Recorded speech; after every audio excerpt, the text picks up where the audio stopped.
The greatest gift that you've ever been given is the gift of your imagination. Your imagination is yours to be able to do anything you want with. You can place any thought in there with the awareness of I am. There's a very famous poem about that moment of Moses speaking to God. It says, earth's crammed with heaven, and every burning bush afire with God. And those who truly know take off their sandals, while the rest sit round it and pick blackberries. It's your call. It's your call. So your imagination is the greatest gift that you've been given. And you can put anything in there. No one can tell you what can be there or what can't be there. Einstein said imagination is greater than knowledge. And he said if you want your children to have a great imagination, read them fairy tales. If you want them to be even smarter, read them more fairy tales.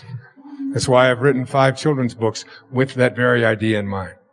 The second thing is that you have to learn to live from the end. Whatever you have placed into your imagination, you have to act as if it already were your reality, independent of what anything or anyone else says.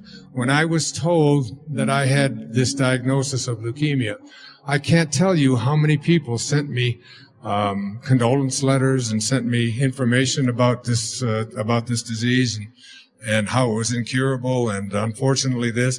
And fortunately, I was given by my children a wonderful gift. It's called an iPad. And it's got this wonderful feature in it. It's called Delete. And then there's another feature of it. It's called Trash, which is really great. I'd like to have a button like that on me at any time, so that any time anybody brings any information to you, you just push the trash button. The third of these principles is the principle of, I call it, assuming the feeling of the wish fulfilled.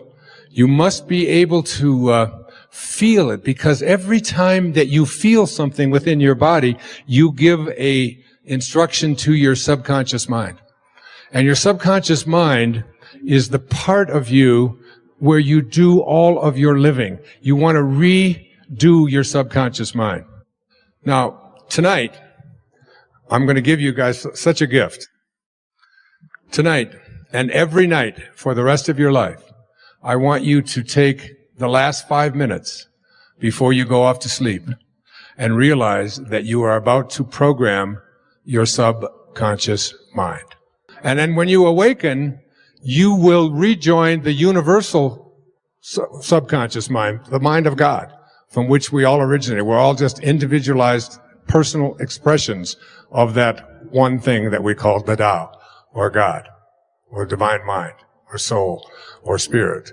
But the Tao that can be named is not the Tao.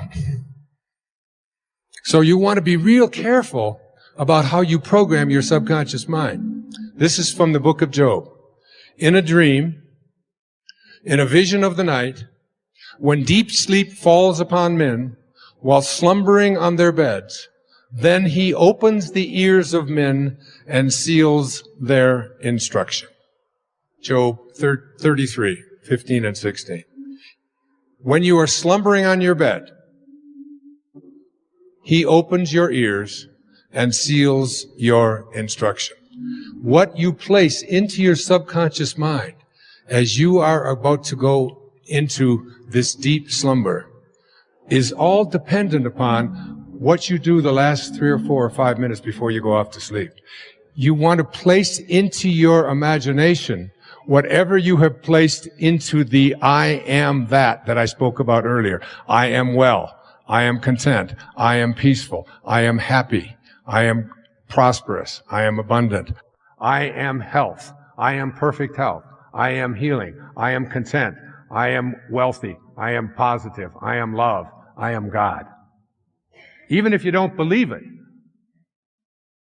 over and over again, use these words, I am. The words that God spoke to Moses. My name is I am, and that shall be my name for all future generations. And as you marinate in that, when you awaken, you will begin to attract more of what you have placed into your subconscious mind. That's why Serena said in here, the word blame is just not a word that we use. We are responsible for what we attract into our lives. And through our thoughts and our desires, we can create them. Begin to practice. I am living as if what you would like to attract is already an accomplished fact. I am not a body with a soul. I'm a soul with a body. All right? And when you understand that, you're aging, you're getting older, is not the condition of your body, because you're not your body. Thought is everything. An attitude is everything. So that getting older, having your form get older is just one thing, but if you're transformed, if you've gone beyond your form, then you don't have to get older. It's just a way of looking at your life. And yes, your body will slow down, and yes, it won't be able to do the things that it could do at one time. But most of that is controlled by our thinking, by our attitude. And I have a child inside of me, and I choose to think of myself, regardless of what anybody else thinks. Even if a stewardess thinks that little baby carriage could be for a granddaughter, if that's what she thinks, that's just what she thinks. But if I don't think that way, and I don't think of myself as old or as getting worse or anything like that, if I see myself as the way that I think, the irony of all of this is that your body will respond in ways that are very healthful and even youthful. But if you focus just on your body, then you will notice everything about it that is changing and assess it in a way that says, I am deteriorating. But if what I am is not my body, but my thoughts, then it can never deteriorate. And you can't kill thoughts. You can't kill feelings. You can only kill form. But if you are not that form, then you know that your conscious awareness can never die. You can't change that. It just changes from one form to another form to another form. And that's the way I tend to look at it. And so I don't see any effects of my form getting older. I see every once in a while a new little wrinkle. I'll see changes in that have taken place in my body. And I see a phenomenal miracle in this whole business called life. And that doesn't have to change just because your form is growing older. It just doesn't have to. I don't, anyway, assess my value and worth as a human being based on my form, on my body. And then my body is able to stay in phenomenal shape because of the way that I think. I eat a third of what I used to eat, all right, in total bulk in a given day. I sleep probably a third less than I used to sleep. I don't put sugar into my body except just natural from fruits and things. I don't use salt on my foods at all. These are all things that I did regularly in my life. I exercise and walk almost everywhere that I go. I run 8, 10, 12 miles every single day. None of these things were ever deliberate choices that I decided I better make because my body's getting older and I have to take better care of it. They came about, they followed me as a result of being in a higher state of pure thought, a higher state of self-acceptance, of seeing myself as an important, significant human being, and living that way, and seeing other people that way, and seeing the world that way, in this more purified kind of way, more loving kind of way. All the other stuff has followed after me. It's alarming that when you unclog yourself, that your body goes right with it, and your body doesn't have to wear out nearly at the level that I once thought it had to. And I think if you keep a real strong grip on the way that you think and process your world, you will see your body getting healthier, more capable than you ever thought it would be. Even the total wearing out of your body, I think, is an attitude. I really do. Almost always people have prepared themselves for death from the time that they know that there's such a thing. We're the only animal on our planet that does that. I mean, dogs don't go out there and prepare to die. And horses and mosquitoes and all that, they're just out there being, all right? And I've often said that we're not human doings, all right? We're human beings. If we were just what we did, then somehow the term human doing would have evolved. But no, we're not. We're beings. We're being. That means to be, all right? Not to judge, not to evaluate. And that if you don't prepare yourself for death and wearing out and getting sick and thinking that you're going to slow down, if you don't think in those kinds of ways, then I guess your body doesn't have to wear out. I mean, it sounds like a real radical kind of notion.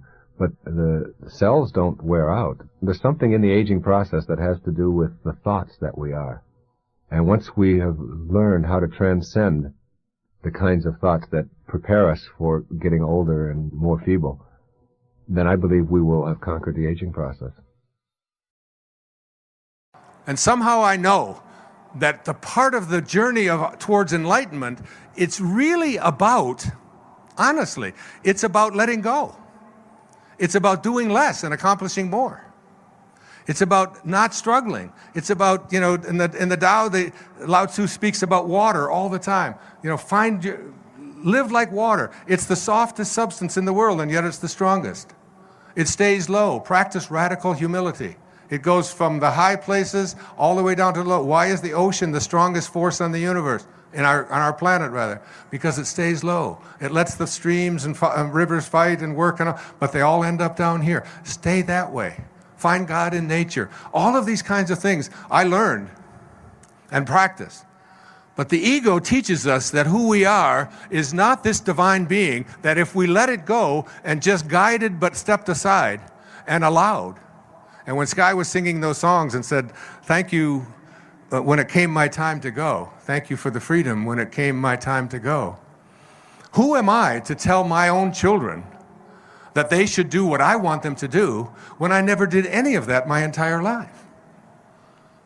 And when she wanted to drop out of school and out of college at the University of Miami and pursue singing and go out, she said, Dad, I just can't listen to one more lecture on music theater. I want to sing.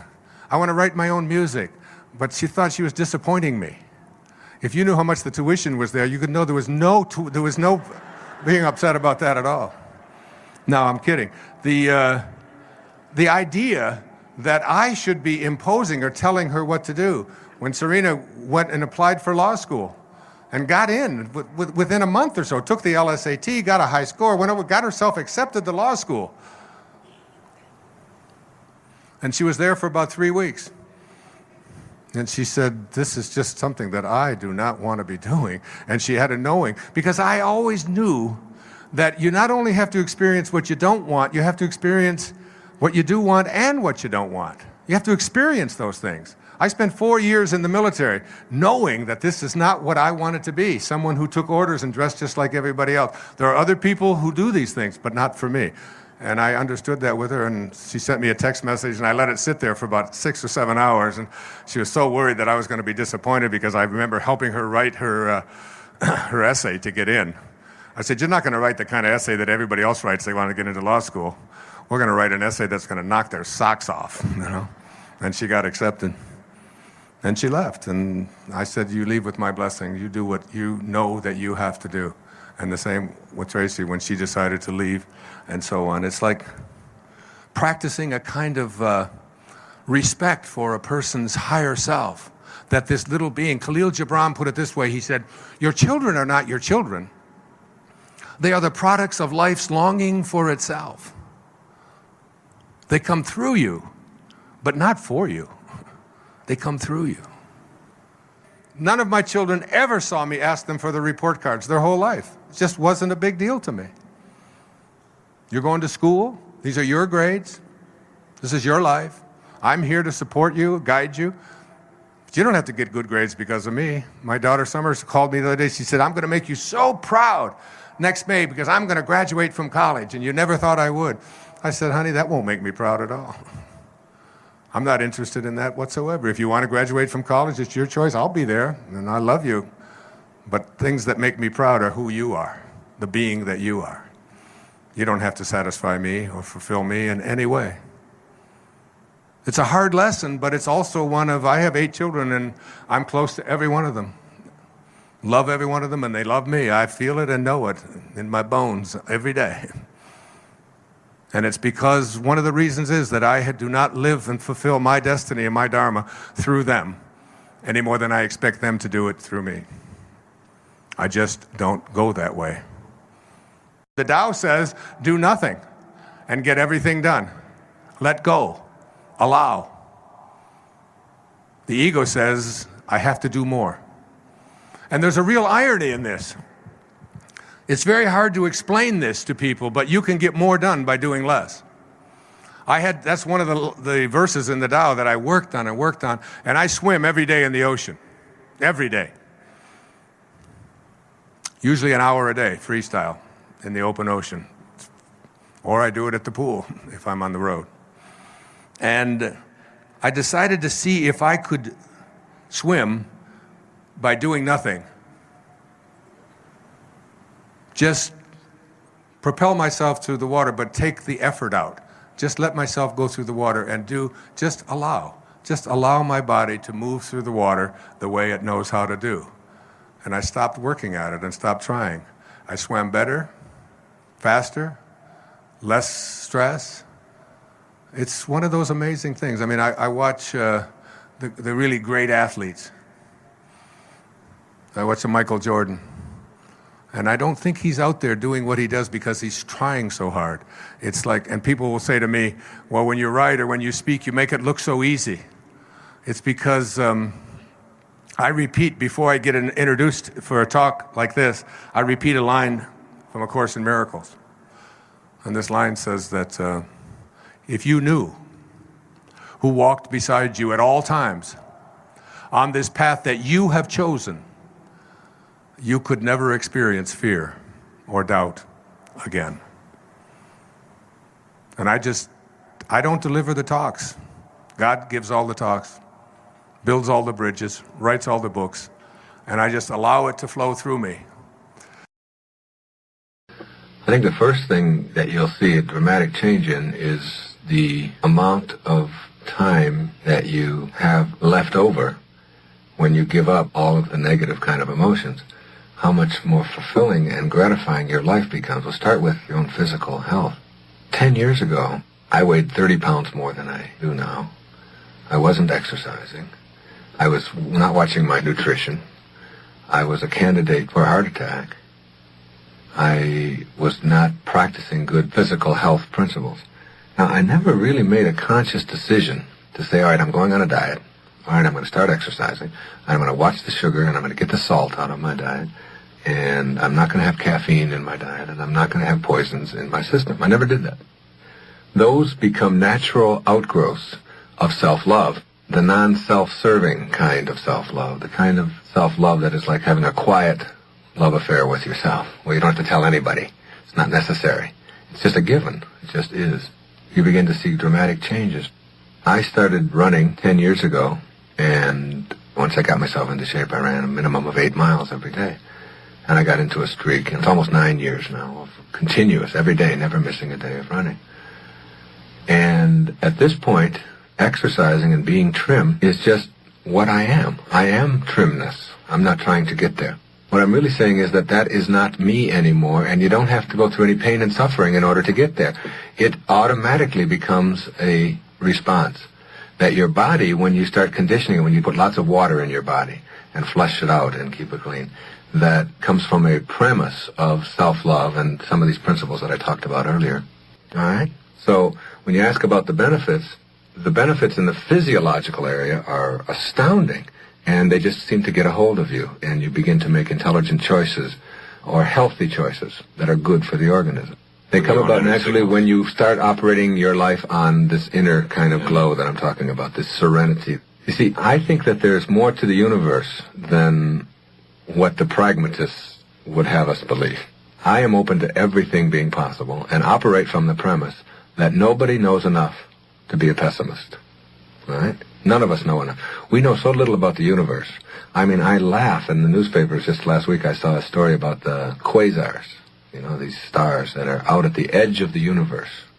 And I said, what is this edge of the universe? I mean, what's there at this edge? Is there a wall there? Or is there a cliff? I mean, what is it? And how did it get there? And what's on the other side? We can't comprehend within ourselves something that has no beginning and no end, because all the things that we are limited to in this space that we occupy now start with beginnings and ends. Everything has a cause and an effect. Try to contemplate for a moment a world which has no cause and effect, in which everything just is, just the way it is. And one thing doesn't cause the other. It is, and it always has been. Try to think of eternity, when we talk about an eternity, as something that we can't comprehend because we're confined in the body that we occupy to only think in terms of when we began and when we end. Look at your body right now and look at your fingers and look at your arms and all that, and remind yourself that who you are is not those things. That those fingers were very different when you were a month old. You still were. You still existed. You are not your fingers or your bones or your nose or your ears or your hair or any of those things. Those things have all undergone dramatic shifts in your lifetime, however old you are, and yet your essence, whoever you are, continues. It goes on, and it continues to occupy many, many different bodies. This is not a case for reincarnation. It's not a case for anything. It is looking at the world from a perspective of awe and magnificence and openness to everything being possible. And that whatever it is that you call mysticism or metaphysics or whatever is nothing more than just the things that we have been limited to because we only understand what we're confined to.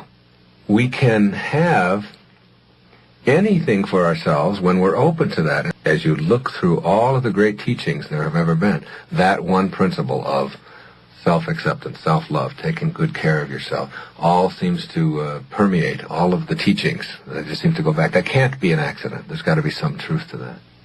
If you can accept that you are something other than just what your body is, even though it defines rationality and it defines scientific verification and all of that, you can accept that because we know that that's true. Bucky Fuller told us that 99% of what we are is untouchable, unsmellable, invisible. 99% of our essence. We can't get a hold of it, we can't smell it, we can't touch it, and we can't see it. It's whatever that conscious awareness is that we experience for whoever we are. And that conscious awareness that we carry around with us can bring about magnificent changes in our lives. The physiological changes I've alluded to, without trying to change anything dramatically in us, when we become more and more enlightened, if you will, and that's a wonderful thing to know. Essentially, energy field theory says that there is an invisible vibratory field of energy surrounding all living objects, including human beings. This field is created by how we think and process our experiences wherever we are in the world. At certain levels of consciousness, the energy field vibrates fast. At other levels of consciousness, the energy vibrates slowly. Essentially, there is a continuum along which varying levels of consciousness are responsible for creating the field of energy. We encounter different energy fields when we are within each other's physical proximity. Where there is strong, continuous energy for extended periods of time, even when people are gone, the field of energy can remain intense. For instance, we often feel sad or happy without realizing that we have entered a field of energy that is invisibly present. While touring the home of Anne Frank in Amsterdam, I almost had to force myself to breathe. The air seemed so heavy throughout this house, which was now a museum where millions of people have come to share the story of Anne Frank. The joyous energy field also remains in places where it predominates. In the presence of highly advanced spiritual people, one can feel love and be transformed in consciousness just by being in their field of energy.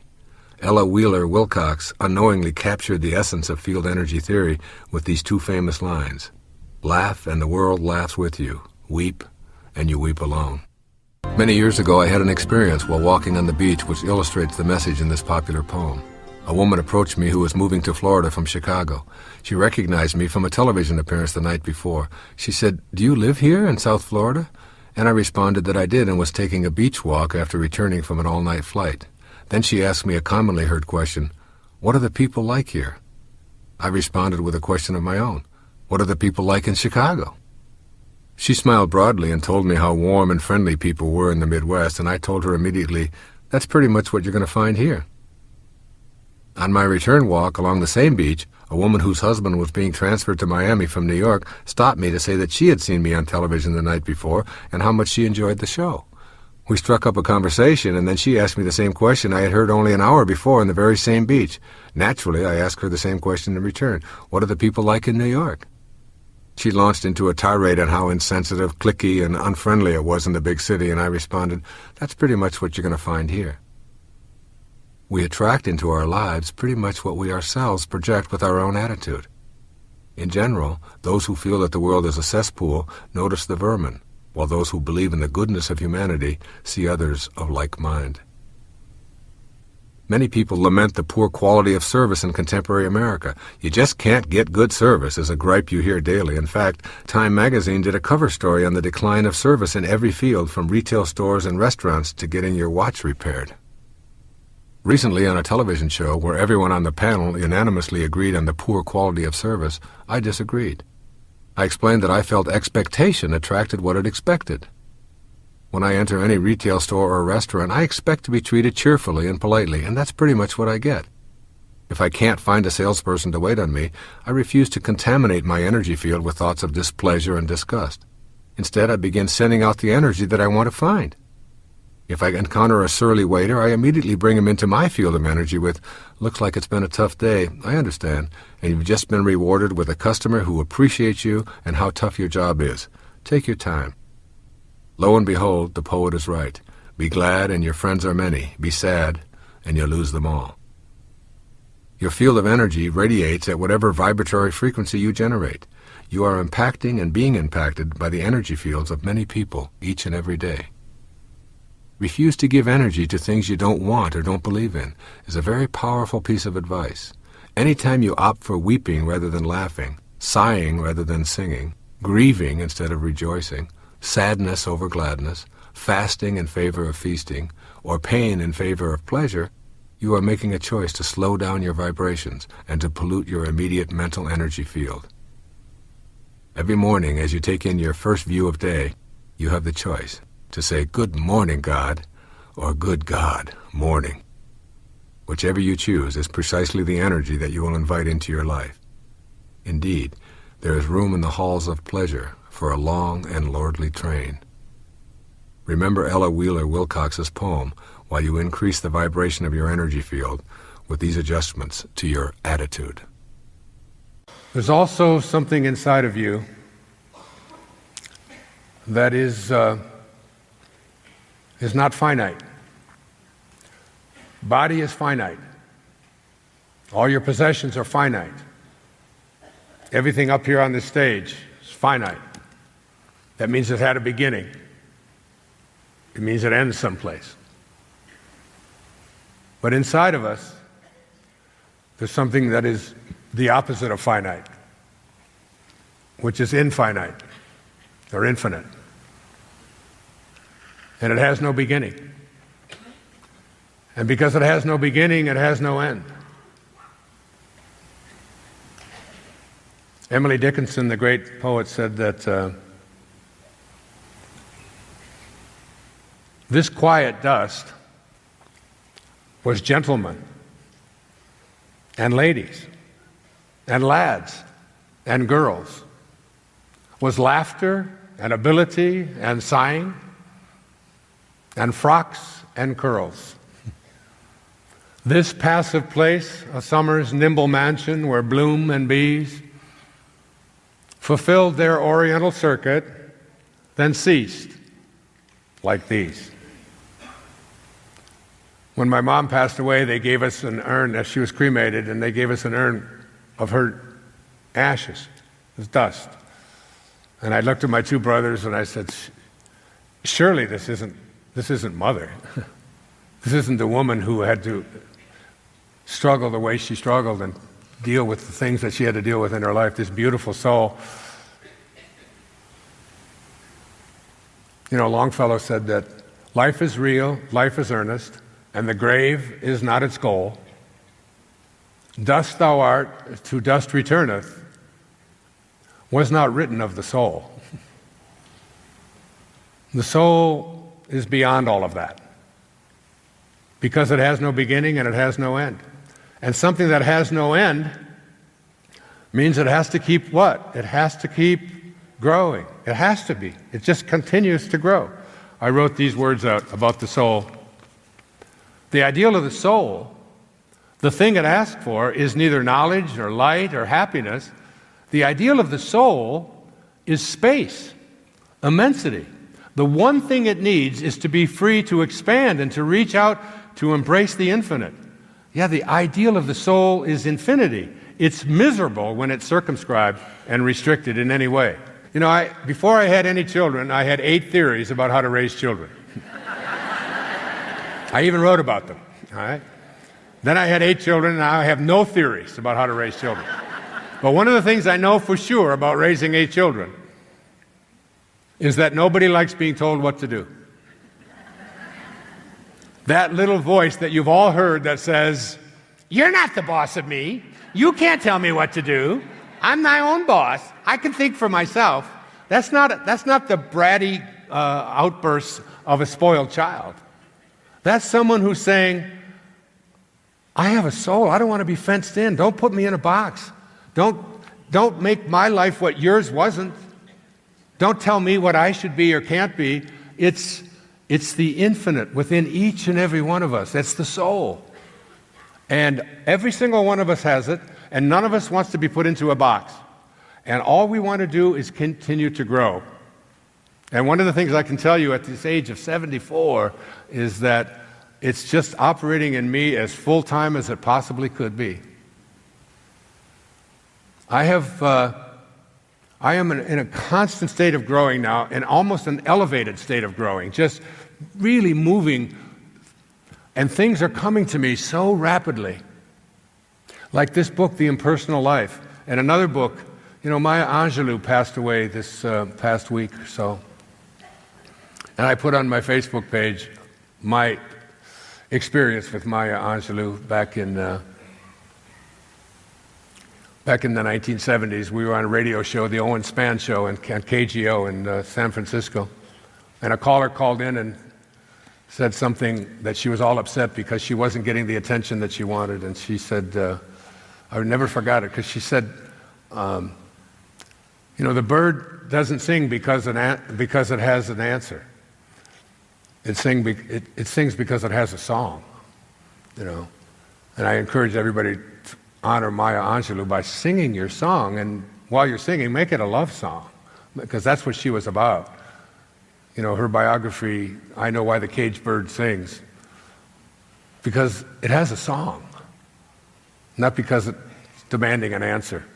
There are no answers, but we all have songs that we have to sing, and we don't want to, as Serena said, die with our music still inside of us. Confucius was a Chinese teacher and philosopher whose philosophy strongly influenced Chinese life and culture for over 2,000 years. He had this to say about patience. Do not be desirous of having things done quickly. Do not look at small advantages. Desire to have things done quickly prevents their being done thoroughly. Looking at small advantages prevents great affairs from being accomplished. I have this quote of the ancient Chinese teacher and philosopher Confucius pasted above my typewriter as a gentle daily reminder to not do anything that will prevent great affairs from being accomplished. It seems to me that we have a great deal to learn from our nature about how we hinder our greatness. Yet it is our nature that we often ignore in favor of what our mind tells us is the way things ought to be. Patience is a key ingredient in the process of the natural world and in our personal world. For instance, if I scrape my arm or break a bone, the healing process proceeds precisely at its own pace, independent of any opinion I might have about it. That is the natural world at work. My desire to have it fixed quickly is of absolutely no consequence. If I imply that impatience of my personal world, I will prevent it from healing thoroughly, as Confucius advised over 25 centuries ago. Shakespeare's observation matches the wisdom of this ancient Chinese predecessor when Shakespeare wrote, "How poor are they that have not patience? What wound did ever heal but by degree?" When I was a child, I remember planting some radish seeds at springtime. When early summer arrived, I noticed green leafy shoots protruding above the ground, and I watched them grow a bit taller each day, and finally I couldn't stand it any longer, and I began to tug at those radish shoots, trying to get them to grow faster. I had not yet learned that nature reveals her secrets on her own time schedule. As I pulled at the tiny little leaves, they emerged from the ground sans radishes, and my childish impatience to have this thing done quickly prevented it from happening at all. Now, when I am asked if I am disappointed because one of my books did not appear on a bestseller list as my earlier books did, I think of this observation of the wise Chinese sage: great things have no fear of time. What a compliment it is to the genius of Confucius that his words are still being quoted and his knowledge still applied 2,500 years after his departure. I too write for those souls who have yet to materialize, and if that means sacrificing the small advantage of a position of prestige on a list somewhere today, My impatient ego may be puzzled, but I am content. Impatience breeds fear and stress and discouragement. Patience manifests in confidence, decisiveness, and a feeling of peaceful satisfaction. As you look at your own life, examine how frequently you demand an immediate indicator of success for yourself and others, and attempt instead to see the larger picture. When you are on purpose and see the larger picture, you are able to let go of an inclination to seek validation in the form of merit badges and immediate applause.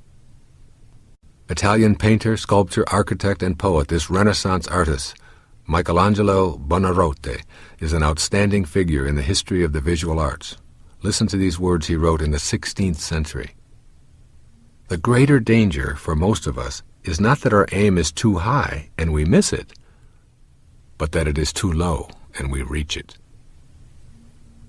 One of the more frequent criticisms I have received is that I offer far too much hope for people in dire circumstances and that this could be a dangerous thing. Despite this kind of fault-finding, I am still at a loss as to how having too much hope could be a dangerous thing.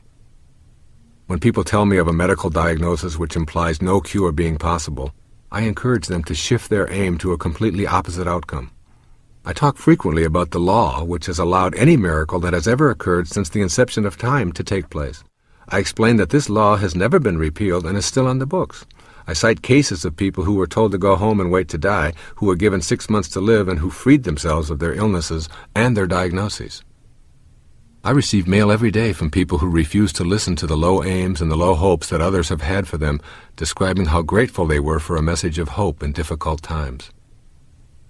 I believe that Michelangelo, who lived a few days shy of 89 years, still sculpting, painting, writing, and designing, in an age when 90 was about 60 years beyond normal life expectancy, was speaking to this idea of having very high hopes and aims in this famous quotation of his.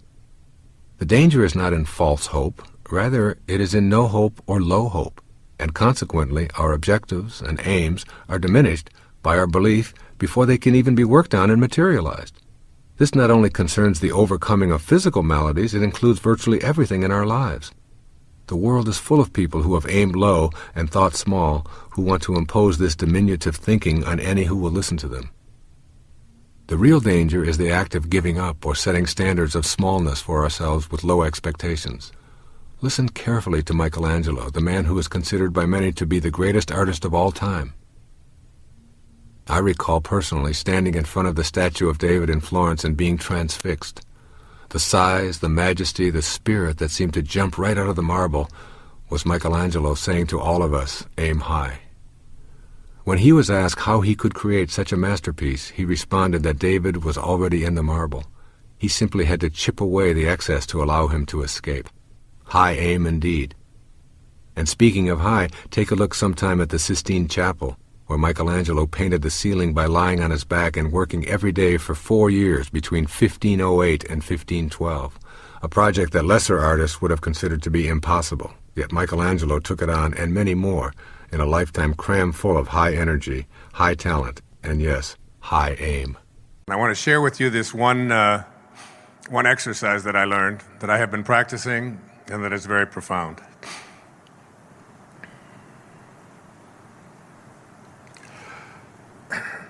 If you want the qualities of your higher self, remember, I'm speaking here now about God, the God within you, the almighty, omniscient person that you are, the energy that is your birthright, but you have lost sight of because of your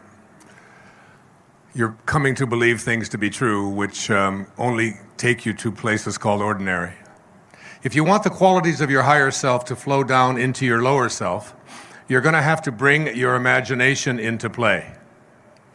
Now, I'll be speaking in the last part of tonight's talk about the power of the imagination. It's the greatest gift you've ever been given.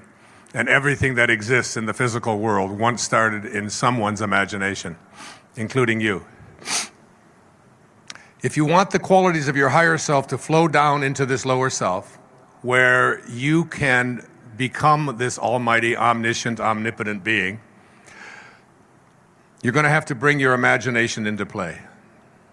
You are down here on earth. Using your imagination, you focus on your higher self in the world above and picture him looking down at you. In other words, from that higher level, you look down and see yourself and the imperfect conditions in which you live. Keeping this thought before you, you set in motion a current, an invisible current that flows between the self that is above and the self that is below. In this way, you are restoring the vital link between you. For from down here, you are thinking that you are up there, and up there, you are conscious that you are down here, thinking of yourself up above. It's very difficult to explain this clearly, as you can see. At the same time, you divide yourself, you also unify yourself. You divide yourself into two, one above and one below. The one above, your true self, watches the one below as he meditates on that self above. And in this way, an extraordinary current is established between the two, making it possible for your superconscious to develop. You stay with your eyes closed, conscious at the same time that you are there in your room, a living, thinking being, while your all-powerful, omniscient higher self above sees his reflection and recognizes himself in you. Seeing himself, he smiles at you, perhaps even laughs a little. And you watch from below and begin to get to know him while he watches you from above. In this way, the gulf between the higher and the lower poles of your being begin to narrow until one day it disappears and they are fused into one. When this happens, your lower self no longer exists. That lower self, the ego, which is not a true reality, disappears. And all that is left is your real higher self. No more weakness, no more discouragement, no more darkness. You become omniscient, immortal, and eternal.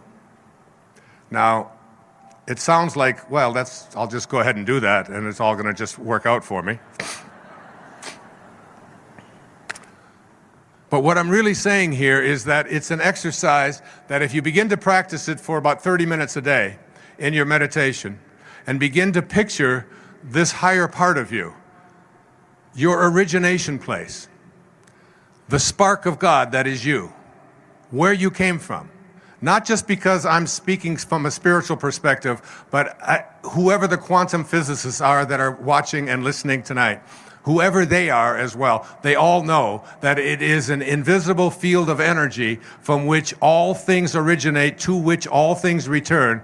That is your essence. It is your true self. And if you can just get that higher self to become 1 or 2 or 3% of who you are, you can begin to access through your intuition the kinds of things that your false self doesn't allow.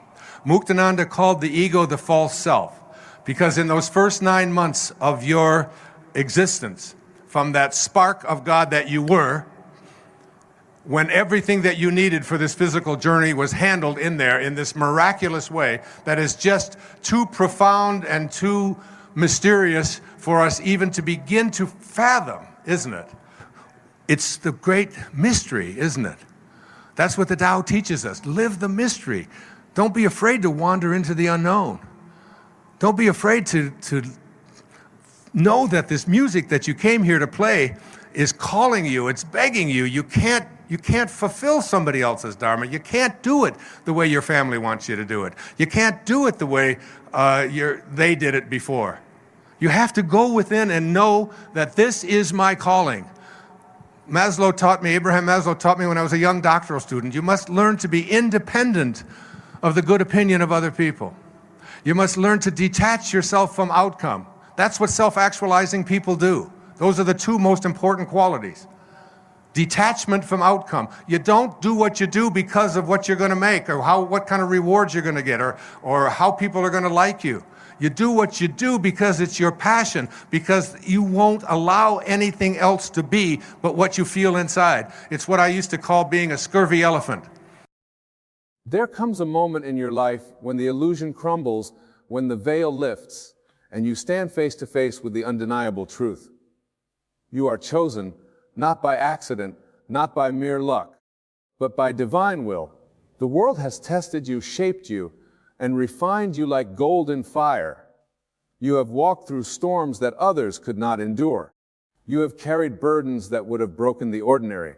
And yet, here you stand, a testament to the power that lies within. Look around you.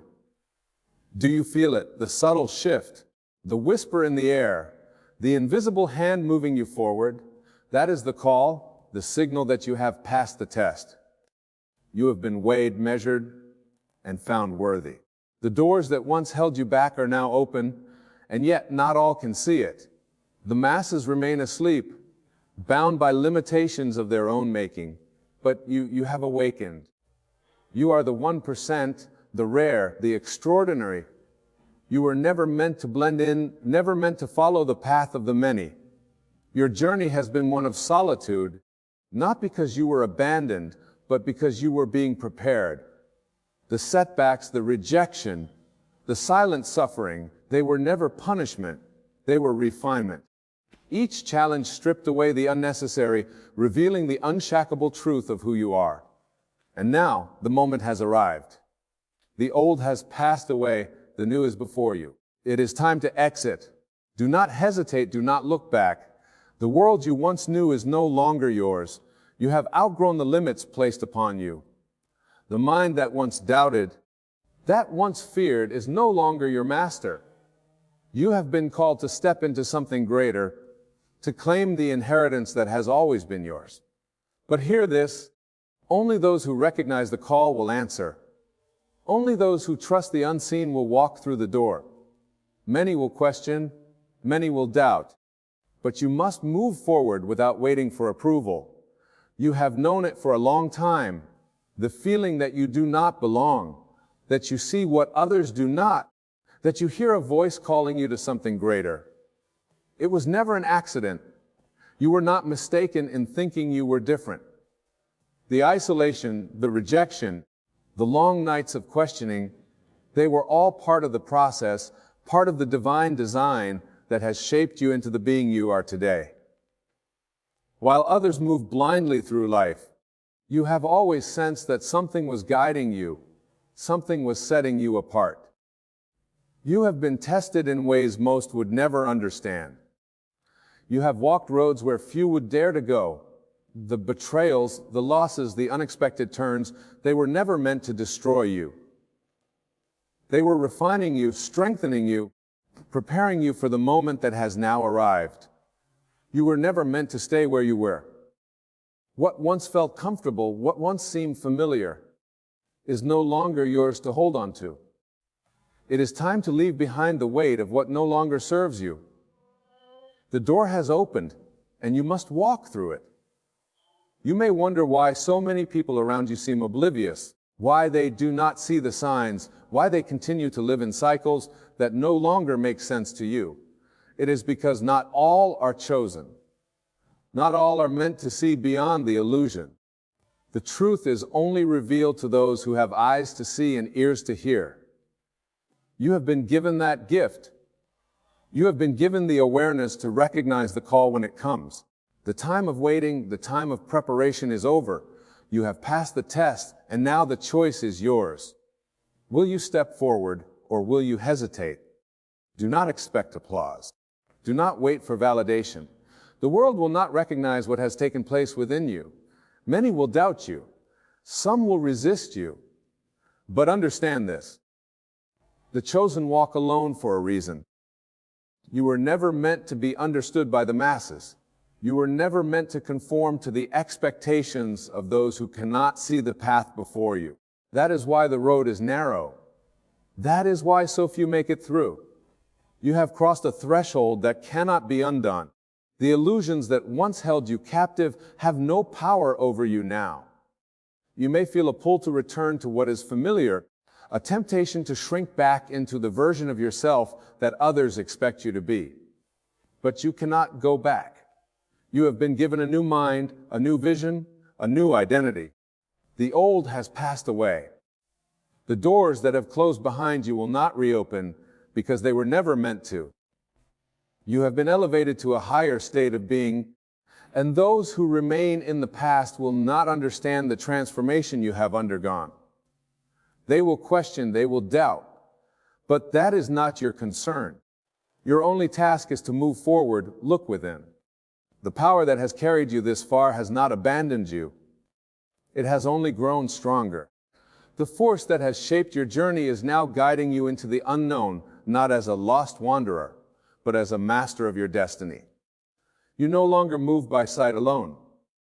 You move by faith, by certainty, by an inner knowing that defies logic. This is the path of the chosen. This is the path of those who understand that reality bends to the one who believes. You are not bound by circumstances. You are not confined by the limits of the world around you. You have been set apart not to struggle, but to rise. What others see as impossible is simply the next step for you. What others fear, you will conquer. What others doubt, you will bring into existence. That is why you have been tested. That is why you have endured. The fire was never meant to consume you. It was meant to reveal the unshackable force within you. Now, you stand at the edge of the greatest shift of your life. The moment has come. The voice inside you has whispered it. The signs around you have confirmed it. And the very energy of your being is aligned with it. There is no more time to question, no more time to delay. You must act.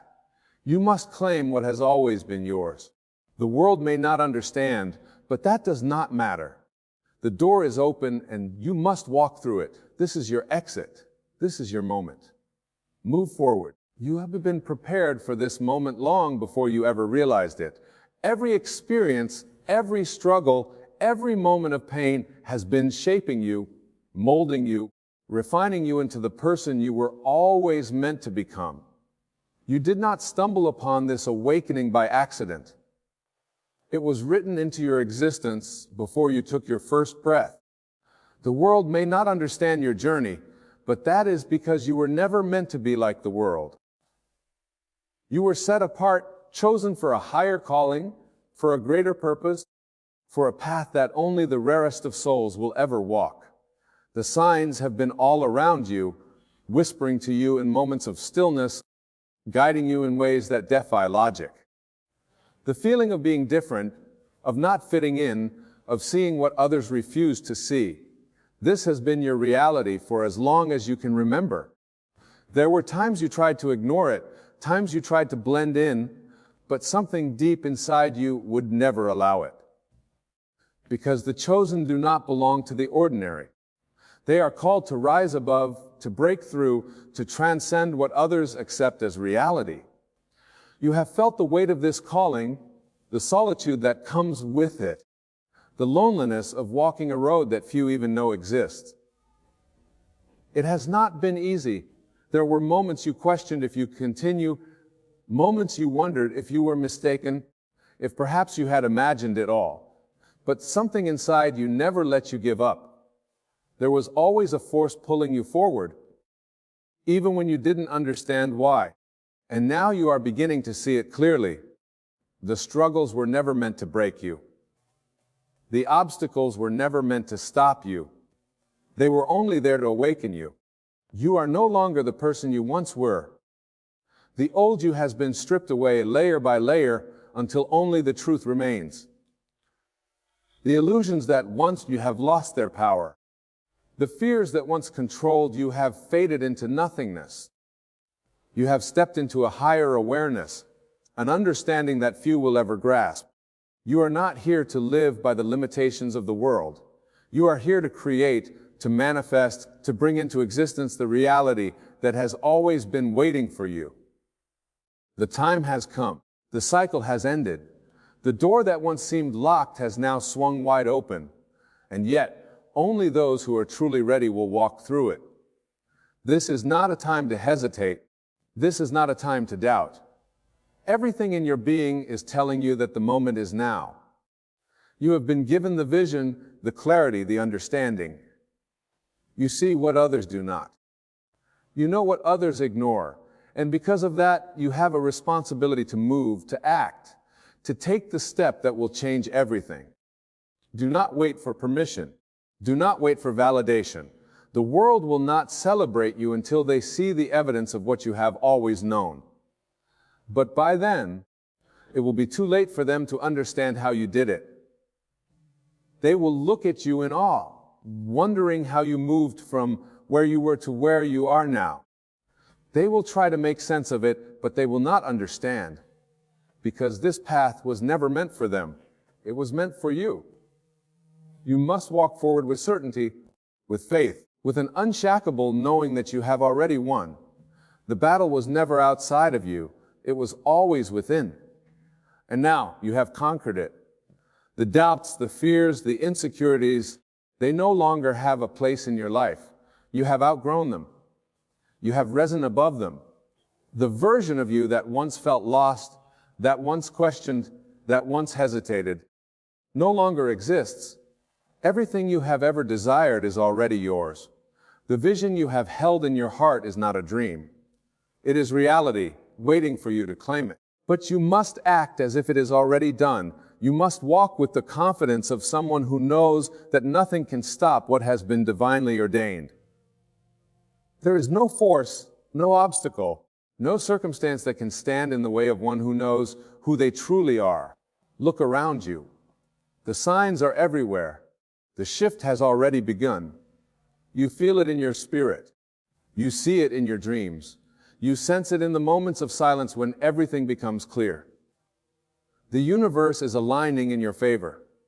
The pieces are falling into place. But you must take the step. You must make the move. You cannot wait any longer. There will be those who try to hold you back, those who do not understand what is happening within you. They will project their fears onto you, not because they wish to harm you, but because they cannot see what you see. Do not let them pull you into their doubts. Do not let their disbelief shake your certainty. You were never meant to stay in the same place. You were never meant to be confined by their limitations. You are being called to something greater, something beyond what the world tells you is possible. You feel it. You know it. And now you must embrace it fully. The time of waiting is over. The season of preparation has passed. Now is the moment to rise, to move, to claim what has always been yours. The world is shifting. Reality is bending in your favor. What once seemed impossible is now within reach. But only those who recognize the call will answer it. Only those who trust the unseen will step into what is waiting for them.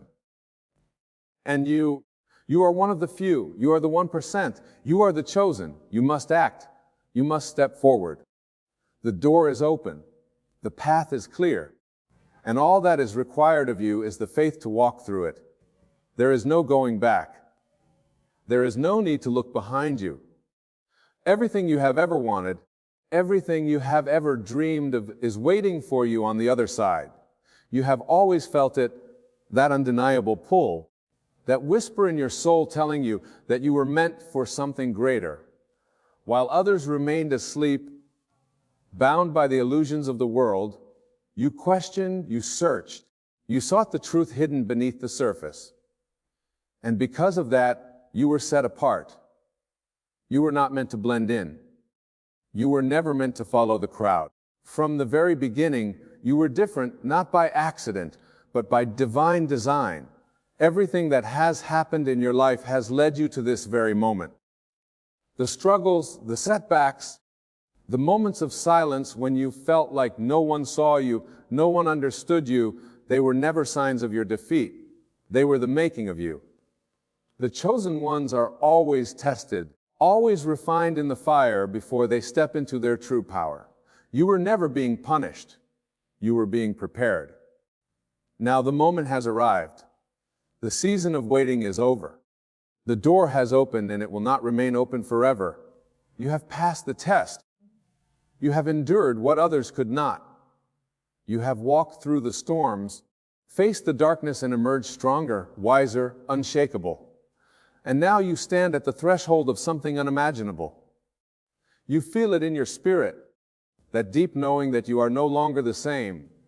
The old version of you has died, and in its place stands something new, something unstoppable, something that can no longer be denied.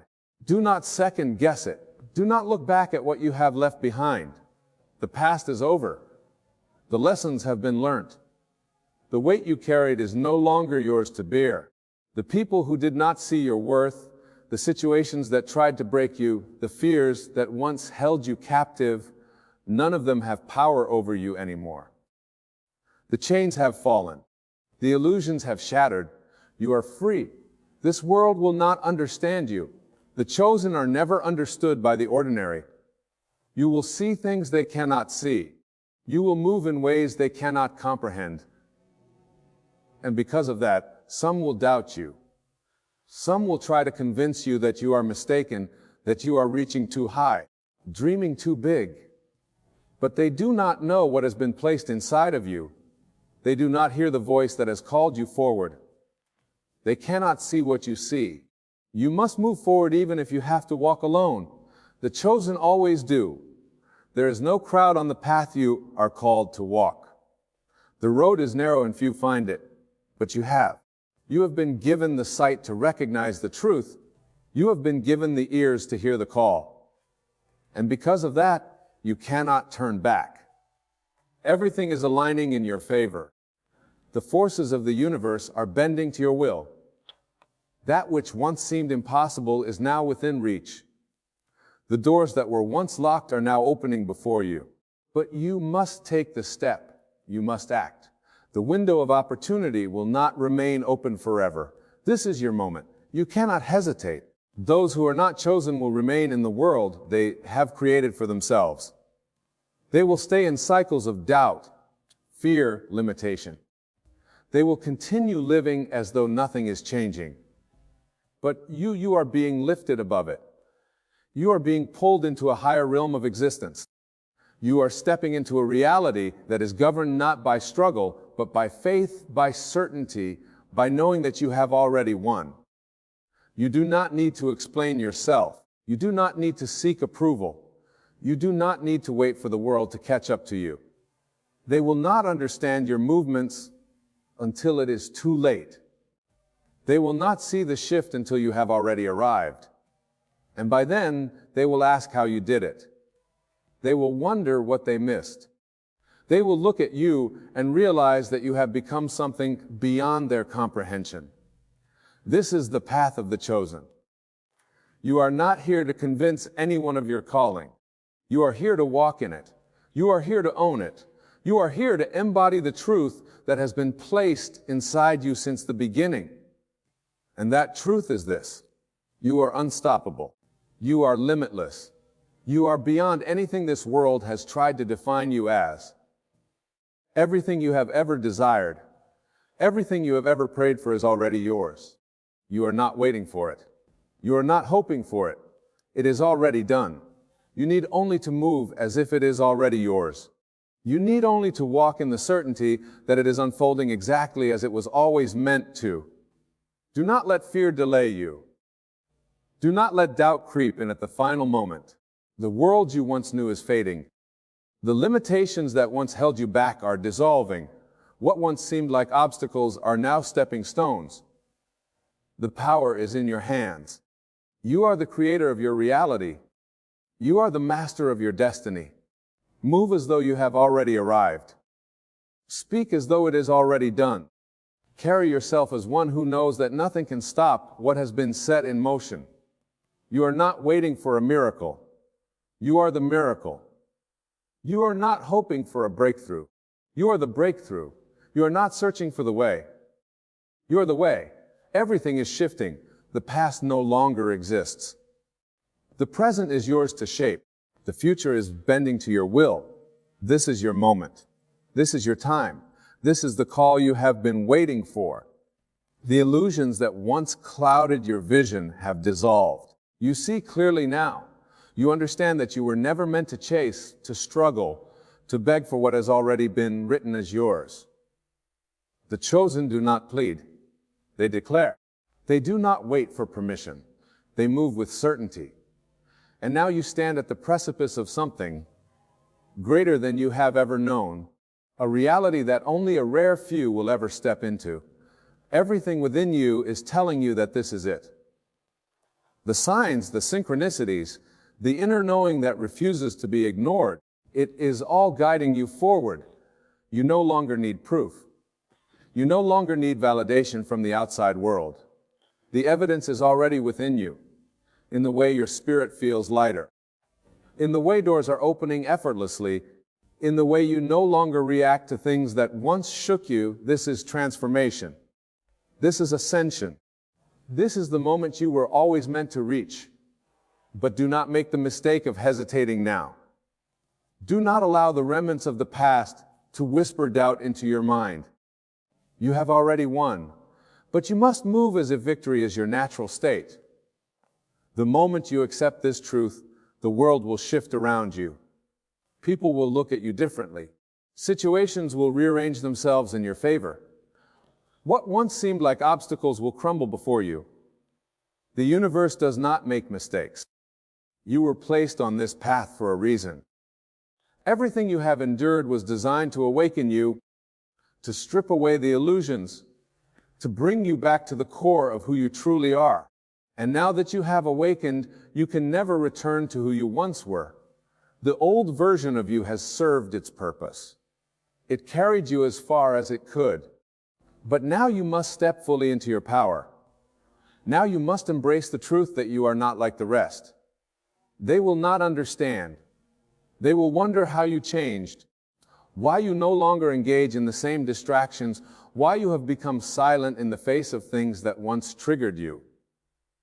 They will question why you seem unaffected, untouched, as if you are moving through a different reality than them. And that is because you are. You are operating on a higher plane now, one where fear, doubt, and limitation no longer hold dominion over you. This world is not what it seems. You were never meant to conform to its rules. You were meant to rise above them, to create your own, to move as one who knows that reality is malleable, shaped by belief, molded by conviction. And your conviction is unshakable. You have seen what others refuse to see. You have felt what others ignore. And because of that, you cannot be stopped. Those who doubted you, those who dismissed you, those who tried to keep you small, they will soon realize their mistake. They will see you ascend, not because you seek to prove anything to them, but because it is simply who you are. The chosen do not need to announce themselves. Their presence alone shifts the atmosphere. Their energy alone speaks louder than any words ever could. You are not called to convince the world of your worth. You are called to embody it, to walk in it, to show, not tell. And that is what you are doing now. Every step you take, every choice you make, every moment you stand firm in your power, it all sends a ripple through the universe, altering reality itself. This is not about luck. This is not about chance. This is divine alignment. This is the fulfillment of what has always been destined for you. And now that the time has come, there is no force in existence that can prevent it. The only thing that could ever stop you is you. And that is why you must refuse to doubt, refuse to delay, refuse to entertain any thought that contradicts the truth you now hold. You move as if it is already done. Carry yourself as if you have already arrived. Speak as one who knows that reality bends to your will. The world is adjusting to your new frequency. What once resisted you will now make way for you. What once seemed impossible will now unfold effortlessly before you. You are the 1%. You are the chosen. You have passed the test. And now you must walk through the door that has opened before you. There is nothing left to question. There is nothing left to fear. The moment is now. The power is yours. The world is waiting. Move. You feel it, don't you? That silent force within, pulling you towards something greater, something unseen, yet undeniably real. You are no longer who you were yesterday. The shift has already happened. The veil has been lifted, and you cannot unsee what has been revealed. You are awake in a world that still sleeps, and that alone sets you apart. The chosen are always set apart. You have always felt different, always known there was something more, something beyond what your eyes could see. The world around you tried to convince you otherwise, tried to mold you into its image, tried to drown out that voice within you that whispered of something greater. But you held on. You listened. You followed the call that no one else could hear. And now you are here, standing on the edge of something unimaginable. This moment was always coming. The signs were all around you, nudging you, guiding you, preparing you for what was to come. And now there is no turning back. The shift is not coming. It is here. The door is not about to open. It is open. You do not need to wait any longer. You do not need to wonder. It is time. The path has been cleared, and all that is left for you to do is step forward. Do not hesitate. Do not let fear creep in at the final moment. The old world, the old way of thinking, the old way of being, it is gone. It no longer holds you. It no longer defines you. The chains that once bound you have been broken, and the weight you once carried has been lifted. You are no longer waiting for permission. You are no longer seeking validation. You are no longer hoping that things will align. If they already have, the universe has been conspiring in your favor all along. What seemed like setbacks were only redirections. What seemed like delays were only preparations. Every challenge, every obstacle, every moment of silence where you wondered if you had been forgotten, it was all leading you here. You were never forgotten. You were being refined. You were being prepared for something that only the chosen will ever experience. You are not like the rest. You do not move like the rest. You do not think like the rest. And that is why you cannot stay where they are. The time has come to leave behind the familiar, to step into the unknown with full certainty that you are being guided. You do not need to see the entire path. You only need to take the next step. The chosen always walk alone, but they are never truly alone. The world will not understand you, but that does not mean you are lost. They may question you. They may doubt you. They may wonder how you have changed so much, why you no longer react as you once did, why you seem untouched by the chaos that surrounds them. But you know that you have been set apart for something greater. You know that you have already transcended the limitations that once held you. Everything is aligning for you now. The doors that were once locked are swinging open. The things that once seemed impossible are now flowing towards you with ease. What you once chased is now chasing you. The tables have turned. The shift has happened, and you must move in alignment with it. You can no longer play small. You can no longer dim your light to make others comfortable. You can no longer shrink yourself to fit into spaces that were never meant to hold you. You were made for more, and now you must embody that truth fully. There is no room for hesitation. There is no room for doubt. The time for wondering is over. The time for waiting is over.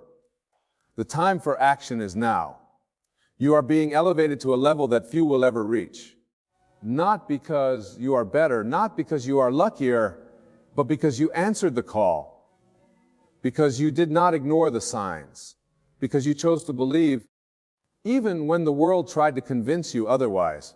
And now, the reward is unfolding before you. It may not look like what you expected. It may not come in the way you imagined. But trust this. Everything is happening exactly as it should. Everything is unfolding in divine order. You do not need to force it. You do not need to struggle. You only need to step into the flow, to move as though you have already arrived. The chosen are not governed by time, by logic, by the limitations of the world. They move with certainty, knowing that what they seek is already theirs. And now you must do the same. Speak it as if it has already happened. Walk as if it is already done. Think, breathe, move, as though everything you desire is already here. Because it is. This is your moment. This is what you have been waiting for. The shift is not coming. It is here. The time is not approaching. It is now. There is no turning back. There is no more waiting. The call has been made. The door has been opened. The path is clear. Move. You are not here by accident. You did not stumble upon this moment by chance. Everything, the trials, the silence, the waiting, was orchestrated to bring you here. The whispers in your spirit that refuse to be ignored, the pull towards something greater, the undeniable feeling that you were meant for more. All of it was leading you to this exact point. You have been tested in ways others will never understand. You have walked through fires that could have consumed you. You have endured storms that should have broken you, but you are still here, stronger, wiser, unshaken. Not because you were lucky, but because you were chosen, because you were set apart, because there was always something within you that could not be destroyed, something that could not be diminished. No matter how much darkness tried to consume it, this is why you are different. This is why your path has been unlike anyone else's. The chosen ones do not walk the easy road. They are refined in the wilderness, strengthened in solitude, purified through struggle. The world was never meant to understand you. And now, as you stand on the threshold of your next level, you must release the need to be understood. You must accept that the journey ahead is not for the many, but for the few. Everything is shifting now. You feel it in your spirit. You sense it in the air. The doors that were once locked are opening before you. The walls that once surrounded you are crumbling. What once felt impossible is now unfolding effortlessly. The delays, the detours, the moments of uncertainty, they were all working in your favor. You were not being held back. You were being prepared. But this moment requires something from you.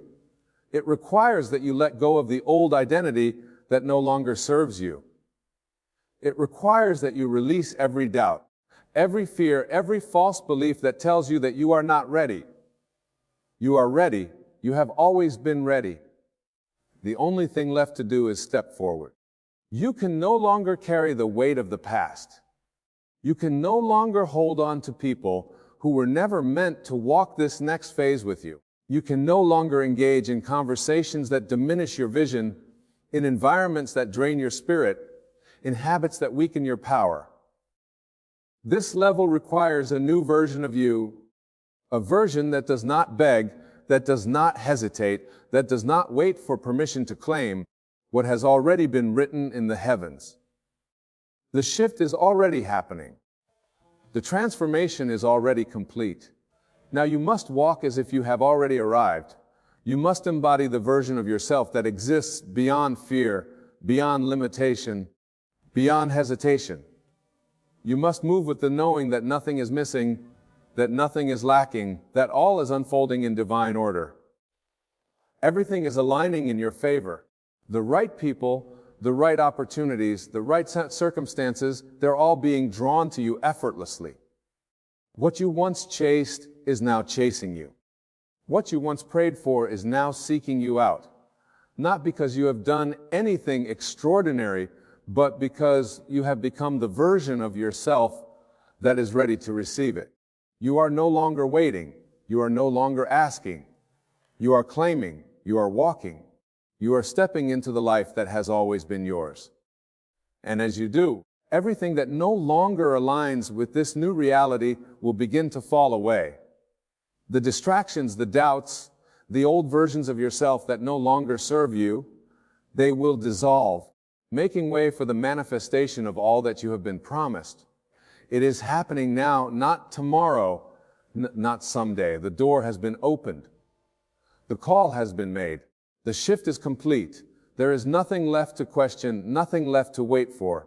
The path is clear. Move. You are no longer waiting for a sign, for a miracle, for an invitation. The sign is here. The miracle is unfolding right before your eyes. The invitation is yours, and you have already accepted it by choosing to believe, by choosing to step into the life that was always meant for you. The shift has already happened, and now it's time to walk in the fullness of who you were always meant to be. Understand that this is not a random journey. You have been chosen for a reason. The struggles, the pain, the quiet moments of doubt, they were all part of the process that has brought you to this moment of clarity. Everything that has happened up to now has been working to prepare you for this exact time, this exact moment. The path has been cleared, and now you must step forward in confidence and grace. The world will try to pull you back, to convince you that you are not ready, that you are not enough, but you know the truth. You are ready, you have always been ready, and now the time has come to rise, to claim your place in the world, to step fully into the divine purpose that has always been yours. So, as you move forward, move with boldness, move with faith, move with the certainty that everything you need is already within you, already on its way to you. This is your time, chosen one. This is your moment, and nothing can stop you now.